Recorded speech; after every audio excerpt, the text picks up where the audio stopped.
Halo, terima kasih sudah klik video ini ya, dan selamat datang di Motivable TV. Jika video ini bermanfaat, silahkan klik like dan subscribe. Jangan lupa di-share, barangkali ada teman-teman kita yang membutuhkan audio ini untuk kehidupannya. Sahabat sekalian, pada kesempatan kali ini saya ingin bercerita tentang susahnya mencari pekerjaan bagi difabel seperti saya. Buat yang belum tahu, saya ini polio sejak usia 1 tahun. Sehingga kaki kanan saya jauh lebih kecil dibandingkan dengan kaki yang sebelah kiri. Nah, jadi ceritanya, dulu selepas kuliah, saya langsung apply dong lamaran kerja ke beberapa perusahaan pangan yang ada di Indonesia. Ada kali ya kalau 10 atau 20 perusahaan saya kirimi surat lamaran pekerjaan. Saya lupa sih pastinya berapa.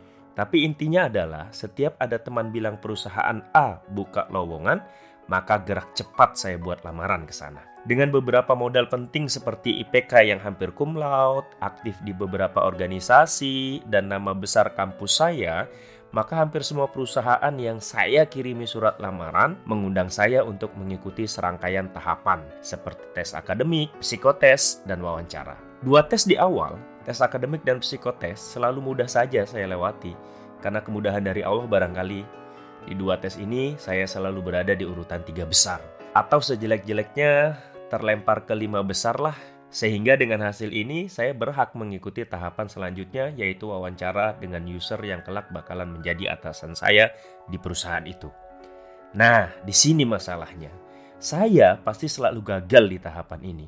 Soalnya, tahapan ini kan mau tidak mau mempertemukan user dengan saya. Mereka melihat saya langsung, bagaimana saya berjalan, bagaimana saya melangkah, dan sebagainya. Dan saya tahu mereka pasti memilih karyawan yang cekatan dan mudah bergerak kemana-mana.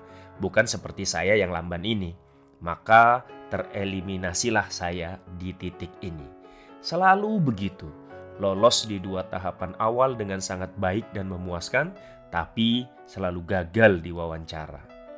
Dulu saya bingung teman-teman. Malah sesekali suka merenung, ngomong sendiri dalam hati begini. Kalau gini terus, gimana caranya saya cari nafkah ya? Lalu seandainya saya menikah nanti, harus saya kasih makan apa anak dan istri saya? Tapi Allah itu adil teman-teman. Saya sadari ketika sudah di posisi saya yang sekarang. Allah itu benar-benar adil.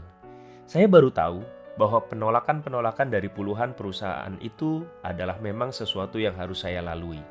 Itu skenario dari Allah untuk mengantarkan saya pada titik ini. Punya usaha sendiri, menggaji puluhan karyawan, dan semoga menjadi manfaat bagi banyak orang.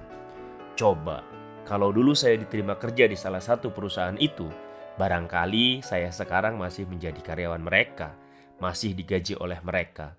Dan kayaknya nggak bakalan deh kepikiran punya usaha sendiri dan punya puluhan karyawan. Bener nggak? Itulah yang ingin saya sampaikan teman-teman. Allah itu pasti tahu yang terbaik buat hambanya kok. Cuma kadang apa yang Allah mau itu terlalu silau untuk mata kita. Sehingga kita tidak mampu melihat apa sih maunya Allah dalam hidup kita. Seringnya kita, atau malah selalu barangkali ya, menggunakan kacamata manusia yang terbatas untuk apa yang sudah Allah rencanakan. Sehingga seringkali kita kecewa dan menggerutu untuk setiap masalah yang datang. Padahal bisa jadi masalah itu adalah jalan untuk menjadikan kita lebih hebat loh. Menjadikan kita lebih kuat dan naik kelas. Setuju ya?